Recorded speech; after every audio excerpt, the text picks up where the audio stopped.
दर्शकबिन आज हामी तपाईहरुलाई ऐतिहासिक र धार्मिक महत्त्व बोकेको रावणशङ्ख होमस्टेको सम्भाव्यता अध्ययन गरिएको नीलकट्टा गाउँ सिद्धगाउँ वडा नम्बर 2 बाट सञ्चालित पञ्चेबाजा तालिम सबैलाई समेट्ने गरी एउटा सानो भिडियो बनाएको छु। कृपया हाम्रो भिडियोलाई अन्तिमसम्म हेरेर साथ दिनुहोला।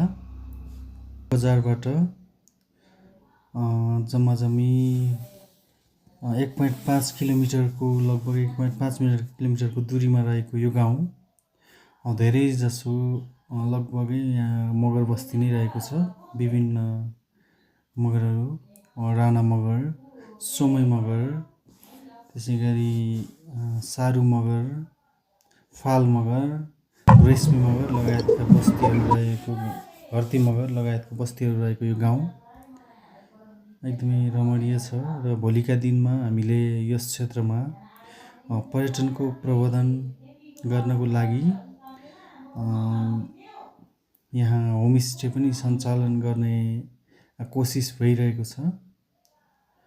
हामी नुनकट्टा गाउँ प्रवेश गरिसकेका छौँ। यहाँ देख्न सक्नुहुन्छ मिलेर बसेका घरहरू, बस्तीहरू र बस्तीको बीचबाट बाटो रहेको छ।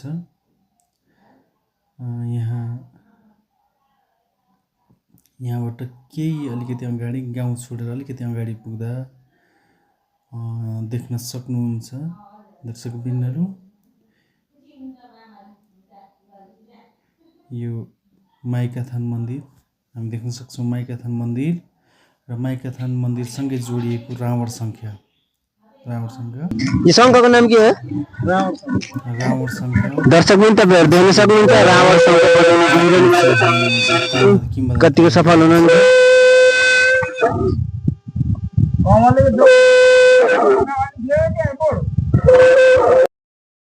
पालिकाद्वारा यो सञ्चालित पञ्चेबाजा तालिममा महिलाहरूको सक्रियतालाई हामीले प्रोत्साहन गर्ने प्रयास गरेका छौँ र उहाँहरूको यो एकदमै सक्रिय रूपमा तालिम लिइरहनु भएको छ।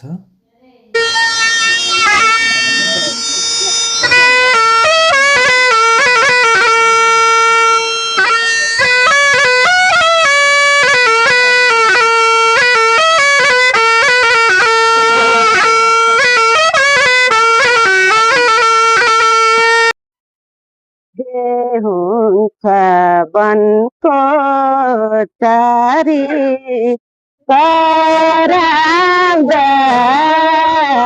मन हुन्छ कपालु कोरेर